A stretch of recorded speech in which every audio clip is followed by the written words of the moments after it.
이 두 가지 요건을 충족하는 사건에서 구속영장이 들어왔다고 한다면요, 핵심은 뭘까요? 딱 하나입니다. 판사는 딱 이것만 보고 결정합니다. 그게 뭐냐면요, 이 사람을 구속하지 않고 시간을 줬을 때 과연 피해를 얼마나 더 회복시켜 줄 수 있는가, 여기에 모든 초점이 맞춰져 있습니다. 자, 그래서 영장 전담 판사가 바라보는 요소는요, 크게 두 가지입니다.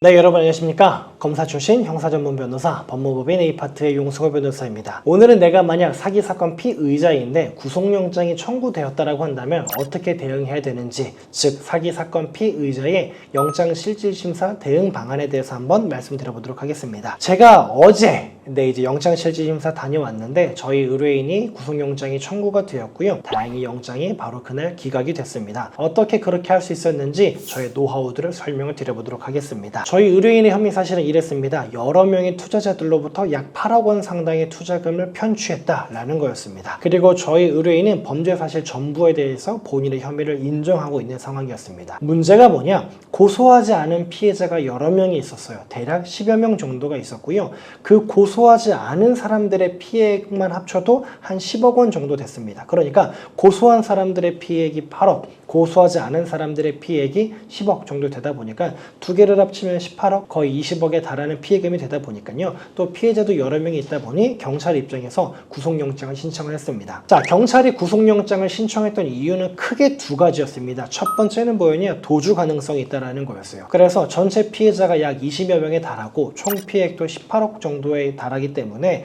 실제로 실형 선고 가능성이 높다. 그렇기 때문에 이런 상황에 닥치면은 피해자가 도주할 가능성이 높다라고 설명을 한 게 하나였고요. 또 다른 하나는 재범 위험성이었습니다. 저희 의뢰인은 약 2년의 기간 동안 한 20여 명 정도의 피해자한테 이제 사기 행각을 벌였다 보니까요. 경찰 입장에서는 이 사람 봐라, 오랜 기간 동안 다수의 피해자한테 사기 행각을 벌이면서 피해자들로부터 받은 돈으로 돌려막기 하고 있다. 이 사람이 재범을 저지를 가능성이 아주 높다라고 하면서요. 도주 가능성과 재범 위험성, 이 두 가지를 내세워가지고요. 구속영장을 신청했습니다. 저의 방어 방법은 그랬습니다. 저의 방어 방법을 설명드리기 이전에요. 만약에 본건과 같은 사안이라고 한다면, 제가 말씀드리는 본건과 같은 사안은 크게 몇 가지 조건이 충족이 돼요. 하나는 사기 사건이고요. 두 번째는 사기 사건에서 본인의 혐의를 인정하는 사건입니다. 이 두 가지 요건을 충족하는 사건에서 구속영장이 들어왔다고 한다면요. 핵심은 뭘까요? 딱 하나입니다. 판사는 딱 이것만 보고 결정합니다. 그게 뭐냐면요, 이 사람을 구속하지 않고 시간을 줬을 때 과연 피해를 얼마나 더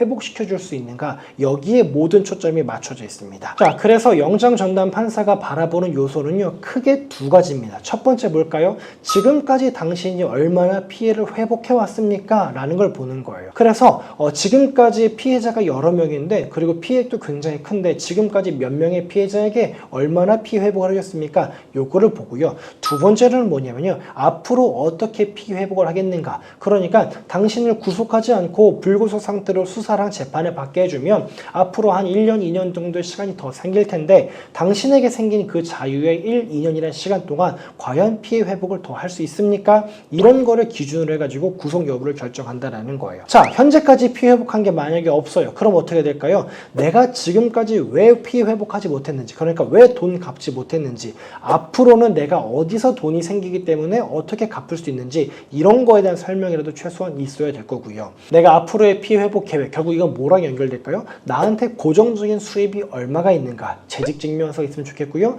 급여 내역서가 있으면 좋겠고요. 그리고 내가 갖고 있는 자산이 뭐가 있는가, 또 그리고 내가 직접적으로 갖고 있는 건 아니지만 나의 가족과 나의 친인척들로부터 도움받을 수 있는 상황이 있다고 한다면은 그런 상황들에 대한 설명도 필요할 것 같아요. 실제 저희 의뢰인은 어땠냐면요, 본인이 갖고 있는 자산은 없는 상황이었는데 본인의 배우자 명의로 되어 있는 자산이 있었고요. 그 부동산을 매각해서 피해자들에게 피해 회복을 하겠다라고 설명을 했었습니다. 그래서 제가 영장실질심사에서 어떻게 대응을 했냐면요, 방금 전에 살짝 말씀을 드렸지만 첫 번째로는요, 지금까지의 피해 회복 내역을 준비했습니다. 그래서 고소하지 않은 10명의 피해자가 있었다고 했잖아요. 여러분, 그 사람들이 왜 고소 안 했을까요?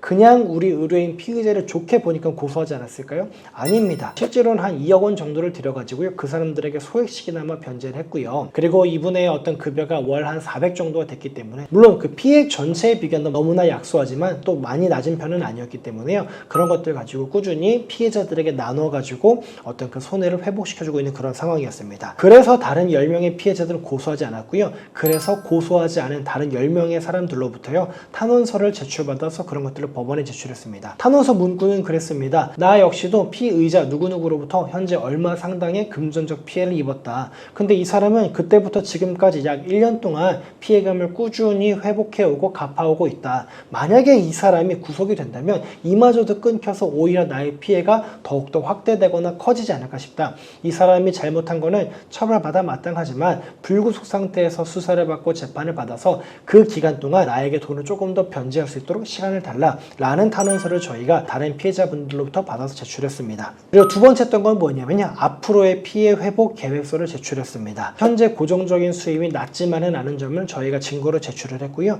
그리고 친인척들로부터 도움받을 수 있는 요소가 있다는 점 역시도 입증을 했습니다. 배우자가 갖고 있는 부동산이 있었고요. 그리고 이분의 부모님이 갖고 있는 부동산이 있었습니다. 근데 그 부동산이라는 게 사실은 내가 이거 팔아가지고 도와줘야지 생각을 해도 팔려고 하는데 요즘에 매각도 잘 안 되고 그러지 않습니까? 그래서 제가 법원에도 우리가 지금까지 한 번에 많은 돈, 큰 돈을 변제하지 못했던 이유는 사실은 이 부동산들이 매각이 되어야지만 피회복을 크게 할 수 있는데 부동산을 내놓긴 했는데 아직까지도 매각이 안 됐다. 그런데 부동산을 내놓았으니 앞으로 이게 매각이 되면은 최대한 피해 회복하도록 하겠다라고 해가지고요. 실제 지금까지 전체 피해 내용에 보면은 지금까지 변제한 게 1억밖에 되지 않아가지고 별로 얼마 안 돼 보이지만 우리가 앞으로 피해 회복을 이렇게 나가겠다라는 계획을 밝혀가지고 구속영장을 기각을 시킬 수 있었습니다.